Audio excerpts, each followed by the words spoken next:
Hello, my name is Geogen and welcome back to World of Tanks.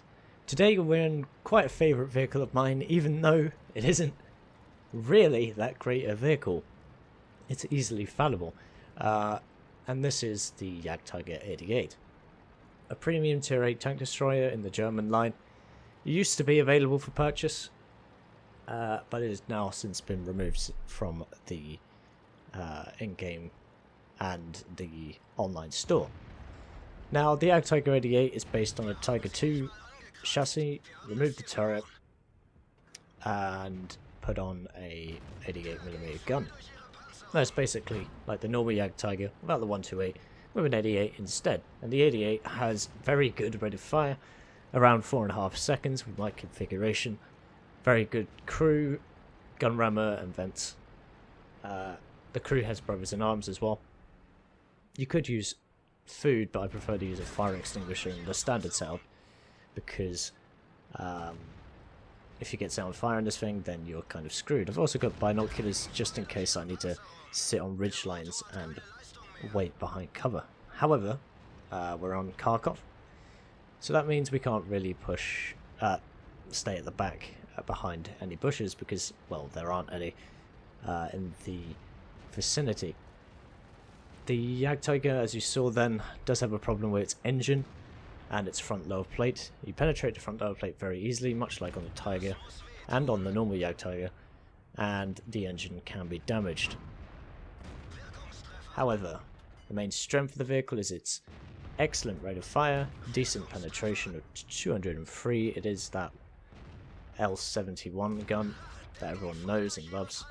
240 average damage and 203 penetration. You also have 237 penetration with the APCR should you need it. Isn't a huge step up, but it can be necessary in certain situations. That's our first kill and we're already up to 1700 damage done.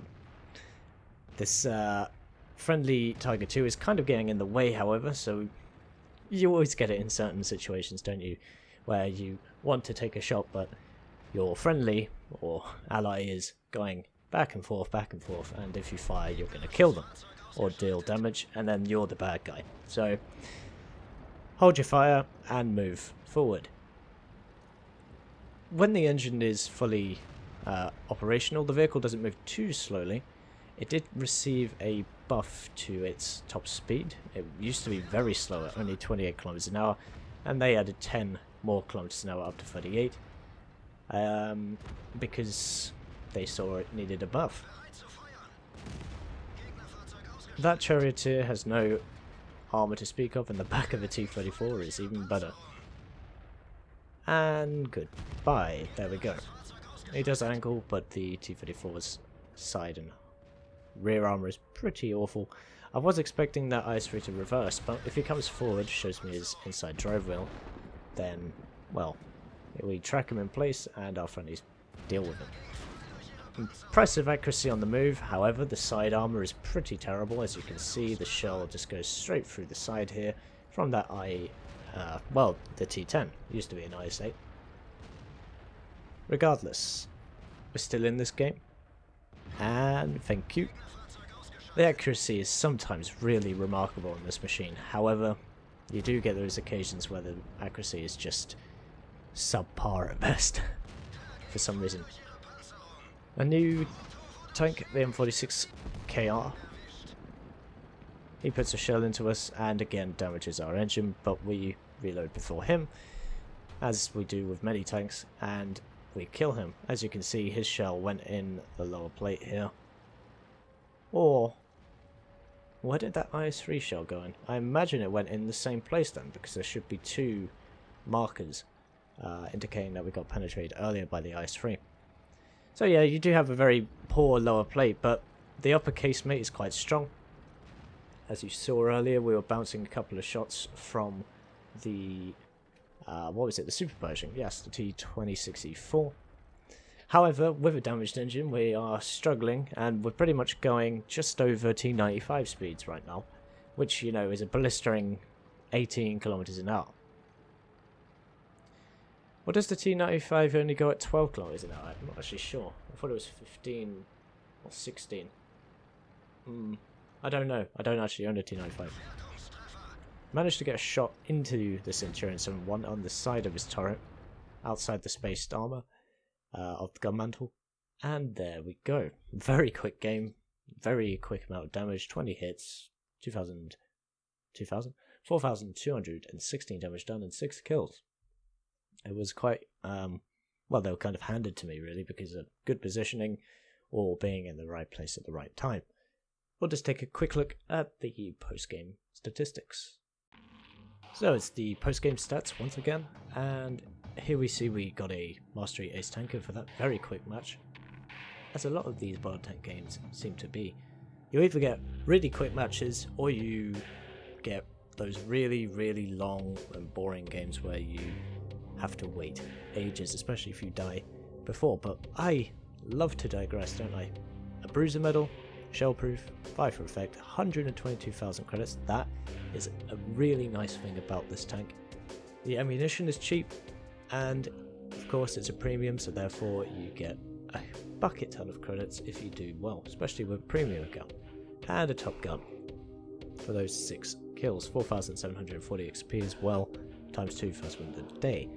All of these vehicles we damaged, slashed, killed, so a nice collection of enemy vehicles.